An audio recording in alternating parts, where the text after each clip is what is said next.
Guys, আসসালামু আলাইকুম। আশা করি সবাই ভালো আছেন। তো আজকে আমার চ্যানেলের থার্ড ব্লগ আমি চলে আসছি। আজকে আমাদের বাড়ির পাশে এই পুকুরের পাশে ওই যে এটা কস্তুরী পুকুর দেখছেন, ওইটার পাশে আমি আমাদের বাড়ির পাশে একটা পুকুর ছিল। পুকুরের মধ্যে এই ধান ক্ষেত তৈরি করা হয়েছে। দেখুন গাইস, আসছি মূলত এই কচু শাকগুলো তোলার জন্য। আমার আম্মু কচু শাকগুলো ঘন্ট করবে, তার জন্য এই কচু শাকগুলো তুলতে আসছি আমি। একটু বেশি দূরেও না, এটা আমার বাসার পাশে। ওই যে ওইটা আমার বাসা, আর এটা আমার বাসার পাশে। এটা আমাদের পুকুর পাড়ে, আমরা এটা বাউরি বলি বাংলা ভাষায়। আর এখানে পুকুর ছিল, ওই পুকুরের মধ্যে ধান ক্ষেতটি তৈরি করা হয়েছে। আগে এখানে এই কচুরি সবগুলো ভরপুর ছিল। এই কচুরিগুলো পরিষ্কার করে ধান ক্ষেতটি মূলত তৈরি করা হয়েছে।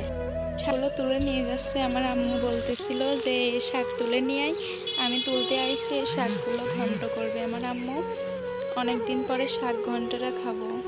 কচু শাক ঘন্ট অনেক মজা লাগে খাইতে। গাইস, আমি বাসায় চলে যাচ্ছি এখন শাকগুলো তুলে নিয়ে।